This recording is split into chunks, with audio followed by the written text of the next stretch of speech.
दोस्तों, अगर आप सीएससी सेंटर चलाते हैं और आप अपने सेंटर पर आधार सर्विसेज भी प्रोवाइड करना चाहते हैं, तो इस वीडियो को अंत तक जरूर देखिएगा। सबसे पहले हम आपको बता दें कि इस वीडियो में हम कुछ टॉपिक्स को क्लियर करने वाले हैं, जिसमें सबसे पहला है आधार सेंटर कितने प्रकार के होते हैं, दूसरा है आधार सेंटर खोलने के लिए क्या योग्यता होनी चाहिए और तीसरा है आधार सेंटर खोलने में क्या क्या डिवाइसेस होने चाहिए। सबसे पहले हम आते हैं टाइप्स ऑफ आधार सेंटर। इसमें सबसे पहला है यूआईडीआई रन आधार सेंटर। ये मैक्सिमम आपको बड़े शहरों में दिख जाएंगे, लेकिन आप इसे ओन नहीं कर सकते। हाँ, अगर आपके पास NSEIT सर्टिफिकेट है तो आप यहाँ आधार ऑपरेटर या आधार सुपरवाइजर के लिए अप्लाई कर सकते हैं। दूसरा है रजिस्ट्रार रन आधार सेंटर। देखिए, इसमें क्या होता है कि यूआईडीआई सीधे आपको आधार सेवा नहीं देता है, इसलिए इसमें सीएससी, बैंक, पोस्ट ऑफिस और कुछ प्राइवेट कंपनीज होती हैं जो रजिस्ट्रार के रूप में काम करती हैं। और अगर आप आधार सेंटर खोलना चाहते हैं तो इनसे आपको अप्रूवल लेनी होती है। तीसरा है थ्रू अपडेट क्लाइंट लाइट यानी UCL। इसमें आप सिर्फ डेमोग्राफिक डिटेल चेंज कर पाते हैं, जैसे नाम, उम्र, मोबाइल नंबर, ईमेल आईडी और पता, लेकिन नया आधार कार्ड नहीं बना सकते और न ही बायोमेट्रिक डिटेल चेंज कर सकते हैं। अब हम बात करते हैं क्वालिफिकेशंस, योग्यताएं। ठीक है, तो इसमें सबसे पहले आपको 18+ होना चाहिए, दूसरा आपको 12th पास होना चाहिए, तीसरा आपके पास आधार कार्ड होना चाहिए, चौथा आपके पास पैन कार्ड होना चाहिए, पांचवा आपके पास बैंक अकाउंट डिटेल होना चाहिए, छठा NSEIT सर्टिफिकेट होना चाहिए। लेकिन अब क्या है कि उससे पहले NSEIT सर्टिफिकेट लेने से पहले आपको LMS सर्टिफिकेट भी लेना अनिवार्य है। बैंक BC आपको जरूर होना चाहिए। अगर बैंक BC आप नहीं है तो आप आधार के लिए ऑनलाइन अप्लाई नहीं कर पाएंगे। लास्ट वन 8, आपके पास पुलिस वेरिफिकेशन सर्टिफिकेट, मतलब इन शॉर्ट कहें तो कैरेक्टर सर्टिफिकेट पुलिस द्वारा आपके पास होना चाहिए, लेकिन ध्यान रखिएगा कि 3 महीने से पहले का पुराना ना होना चाहिए। ठीक है, अब हम बात करते हैं कि आपको डिवाइस कौन कौन से जरूरत पड़ने वाली। तो सबसे पहला है तो आपके पास लैपटॉप या आपके पास कंप्यूटर होना चाहिए। दूसरा है कि आपके पास मल्टी फंक्शन प्रिंटर होना चाहिए। ठीक है, जिसमें आपका scan, print out and photocopy, ये 3 जो होते हैं मुख्यतः, वो आपके पास होना चाहिए। फिर तीसरा है फिंगरप्रिंट डिवाइस। तो ये आपके पास अगर सिंगल फिंगरप्रिंट भी है तो आप इसको भी यूज कर सकते हैं। चौथा है इरीज स्कैन डिवाइस। तो ये आपके पास जब आप अप्लाई करते हैं और आपको अप्रूवल मिल जाती है तब आप इसको परचेस करेंगे तो ज़्यादा अच्छा रहेगा। ऐसा नहीं कि हड़बड़ी में ही आकर जो डिवाइस आपको अभी ज़रूरत है, मिला भी नहीं है, तब से आप परचेस करके आप अपने पास रख लेंगे तो फिर वो वेस्टेज चला जाएगा। मतलब एक प्रकार से अगर आप सेल भी करेंगे तो सेकेंड हैंड में, तो आपका नुकसान हो सकता है। तो जब तक आपको आईडी मिल नहीं जाती तब तक आप इसको परचेस ना ही करेंगे तो ज़्यादा अच्छा रहेगा।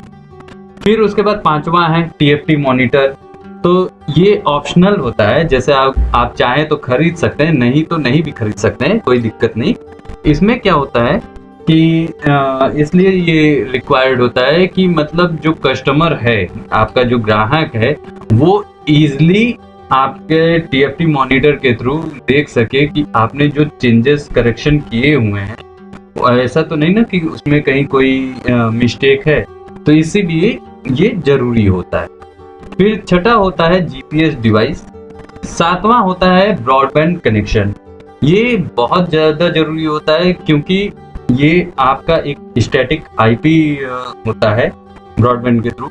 अगर आप सिम से चलाते हैं या जैसे एयरटेल 5G प्रीपेड सिम से चलाते हैं, चाहे आइडिया, वोडाफोन, तो उसमें क्या होता है कि आपकी जो IP एड्रेस होता है वो डायनेमिक होता है, मतलब बदलता रहता है। लेकिन जो ब्रॉडबैंड कनेक्शन होते हैं वो स्टैटिक कनेक्शन होते हैं, इसीलिए आपको ब्रॉडबैंड की ज़रूरत पड़ेगी। उसके बाद बात करते हैं सीसीटीवी कैमरा होनी चाहिए आपके सेंटर पे।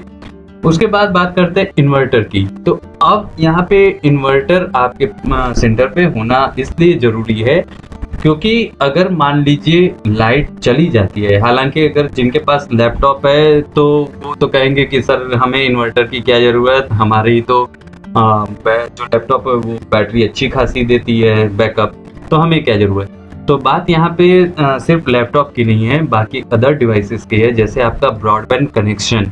तो इसीलिए इन्वर्टर क्या करता है कि सभी डिवाइसेस को प्रॉपर वर्क करने के लिए हेल्पफुल होता है, और तो इसीलिए इन्वर्टर ज़रूरी होता है। लास्ट है यूसीएल सॉफ्टवेयर। जब आपको आईडी मिल जाती है तो यूसीएल सॉफ्टवेयर की ज़रूरत पड़ती है। अब हम ले चलते हैं कि हम ऑनलाइन रजिस्टर कैसे कर सकते हैं। तो सबसे पहले हम चले आते हैं, ये आप देख सकते हैं यहाँ पे हम आपको लिंक डिस्क्रिप्शन में भी दे देंगे, इंटरफेस ओपन होगा। अब हम डिजिटल सेवा कनेक्ट पे क्लिक करते हैं।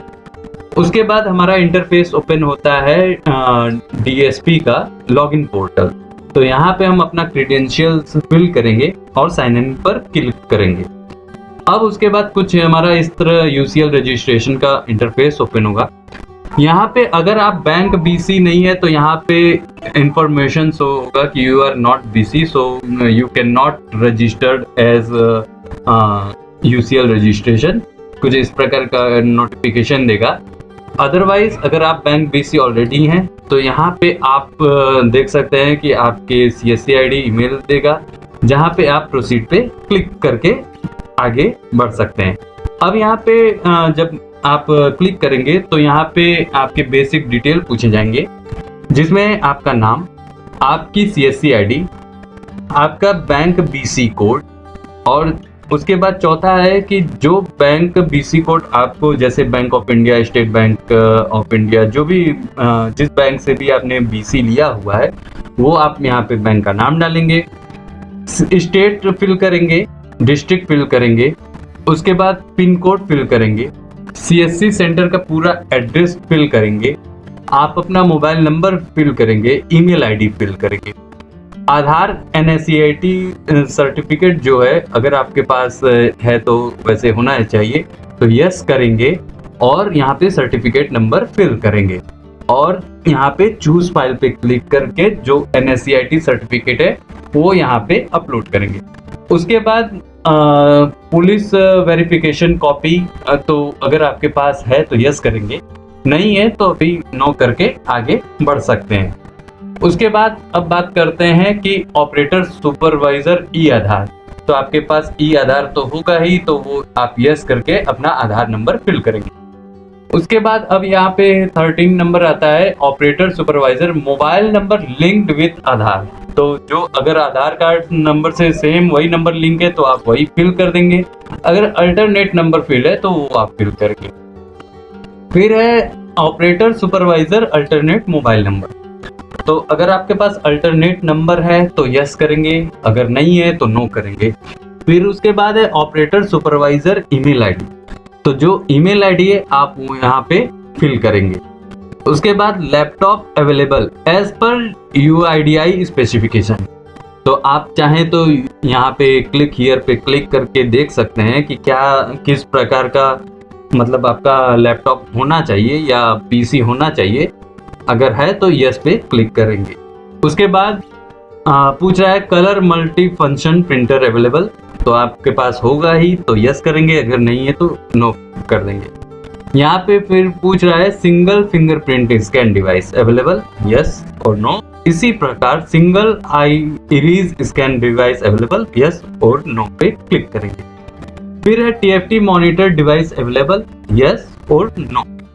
उसके बाद GPS डिवाइस अवेलेबल आपके पास है या नहीं तो नो। फिर उसके बाद CSC centre having the space of waiting area of at least seating of 5 citizens.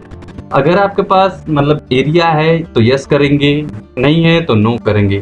लेकिन अगर आप यस करते हैं तो इनसाइड आउटसाइड दोनों का फोटो आपको यहाँ पे अपलोड करना पड़ेगा। फिर उसके बाद है internet availability at the centre. तो यहाँ पे आपको ब्रॉडबैंड पे ही आपको क्लिक करना है और जो स्टैटिक आईपी है वो यहाँ पे आप फिल करेंगे। फिर है CCTV camera available at the centre. तो जो सीसीटीवी कैमरा है वो आपके सेंटर पे अवेलेबल है, तो अभी के लिए अगर है तो यस, अगर नहीं है तो नो करेंगे। यहाँ पे अब पूछ रहा है नेक्स्ट, दिव्यांग friendly centre with the availability off ramp and wheelchair. तो अगर आपके जैसे हैंडीकैप कोई कस्टमर आता है तो वही आपके यहाँ कोई व्हील चेयर की व्यवस्था है या नहीं, या कोई रैंप है कि नहीं जिससे कस्टमर इजीली वहाँ पे विजिट कर पाए, तो वो आप यस करेंगे, अदरवाइज नहीं है तो नो करेंगे। फिर है token system machine available for citizen. अगर टोकन मशीन आपके यहाँ है तो यस करेंगे, नहीं तो नो करेंगे। Toilet facility available at the centre for citizens, मतलब क्या नागरिकों के लिए टॉयलेट की भी व्यवस्था है, तो अगर है तो यस, अगर नहीं है तो नो।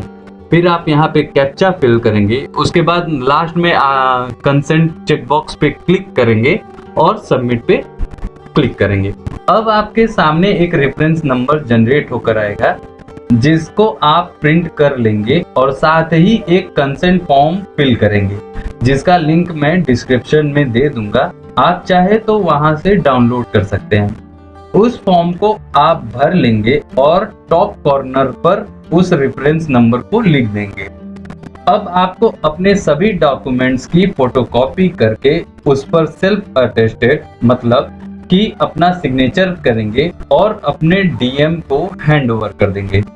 यदि डीएम आपकी हेल्प नहीं कर पा रहे हैं तो आप सीएससी के हेड ऑफिस में रजिस्ट्री कराकर भी भेज सकते हैं। सीएससी हेड ऑफिस में आपके सभी डॉक्यूमेंट्स को वेरीफाई किया जाएगा। अगर आपके सभी डॉक्यूमेंट्स लीगली वेरीफाई हो जाते हैं तब उसके बाद आपके डॉक्यूमेंट्स को यूआईडीआई को भेज दिया जाता है, जिसके बाद 15 से 20 दिन के भीतर आपके ईमेल पर एक क्रेडेंशियल आता है जिसमें आपका आईडी और पासवर्ड होता है। ये अभी सिर्फ एक प्रोसेस हुआ है। दूसरा ये है कि उसके बाद सीएससी रजिस्ट्रार की तरफ से आपको एक कॉल आएगा जिसमें आपसे कहा जाएगा कि आप अपने मशीनों की रजिस्ट्रेशन करा लीजिए और उसी समय आपसे आपका स्टैटिक आईपी भी लिया जाएगा, जिससे सीएससी रजिस्ट्रार आपके स्टैटिक आईपी को यूआईडीआई को व्हाइट लिस्ट के लिए भेजेंगे। उस वक्त आपका लैपटॉप और इंटरनेट वर्क करना चाहिए। यदि रजिस्ट्रार को कोई परेशानी आती है तो आपके कंप्यूटर को किसी सॉफ्टवेयर द्वारा रिमोटली एक्सेस करके इजीली सॉल्व कर सकते हैं। आपको ये वीडियो कैसा लगा कमेंट करके जरूर बताइएगा। वीडियो अच्छा लगा हो तो लाइक और शेयर कीजिएगा और साथ ही हमारे चैनल को भी सब्सक्राइब कीजिएगा।